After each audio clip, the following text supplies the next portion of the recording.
Good afternoon, one and all. This is Ted the Speed Learner. I now have a Kodak 12 megapixel digital camera, and as you can see here, it is all well lighted up. We won't have so many dark videos anymore, and that should improve your educational experience, especially on my channel. This is Negative Slope Part 3. Negative Slope Part 3. There will be a Part 4, so bear with me, folks. We're going to continue on with our studies here.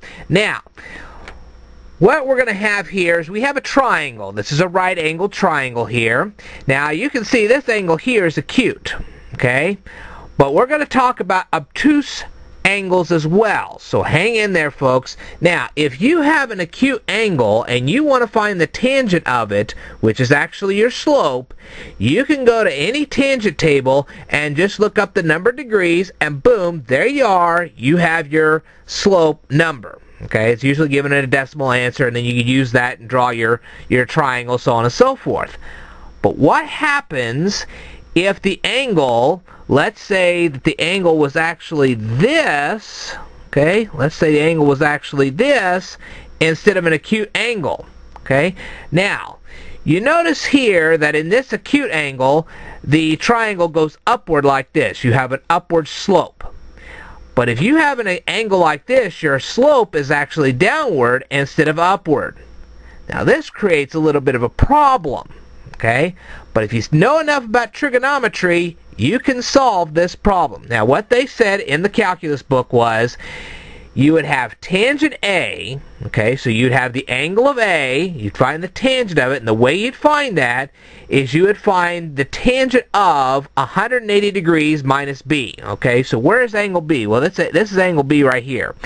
Remember that if you have supplementary angles, you can add this angle here and this angle here, and you will have a 180 degree angle. Okay? Supplementary angles are two angles that added together will produce 180 degrees. Okay? Or a perfect line, if you want to go that way. Want to go Euclid's way, it's a perfect line. Alright, so what you're going to do is you're going to find the tangent of 180 degrees minus the angle of angle B, and that will give you the tangent of angle A. But then they go one step further and say, alright, if you take negative tangent B, then you will find the tangent of angle A. So you're going to have a tangent, it's going to be negative, so there's your negative slope. Now, you have to really think about all this, okay? Alright, so what's going to be involved is periodic functions in symmetry. Tangents have periodic functions in symmetry. And this is why I'm going to have to discuss this in Negative Slope Part 4, because I've got to teach you about periodic functions and about symmetry before you will truly understand what's going on here. However, there are a couple things I can tell you that will introduce you to periodic functions and symmetry.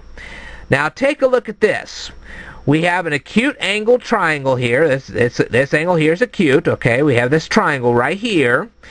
And this is a 90 degree triangle with an acute angle right here. Alright? Now, if you'll remember from my trigonometry lesson, I said that tangent comes from the tangent of a circle. So what you're doing here is you're making a circle around this right angle triangle right here. And the hypotenuse, see this hypotenuse right here? The hypotenuse of a right angle triangle like this, if you're going to try to figure out tangent, is going to be the radius of a circle. Thus getting the word radians. Okay, this is where the word radians comes from. It comes from the radius of the circle, which is formed from the hypotenuse of a right angle triangle.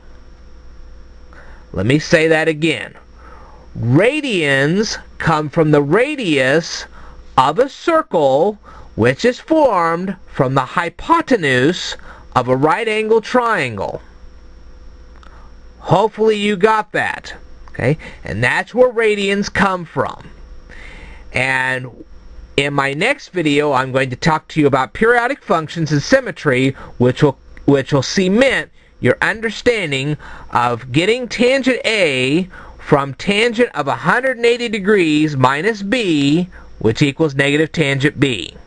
Alright? But I want you to keep in mind that the word radians comes from the word radius, which is this hypotenuse here. You're going to take the hypotenuse of a right angle triangle, and you're going to form a radius of a circle, which you're going to then draw. Okay? And this is where this is all coming from. If you can visualize it, you can calculate it, and once you start doing that, everything gets better. Alright. I will tell you more in a future video, so stay tuned.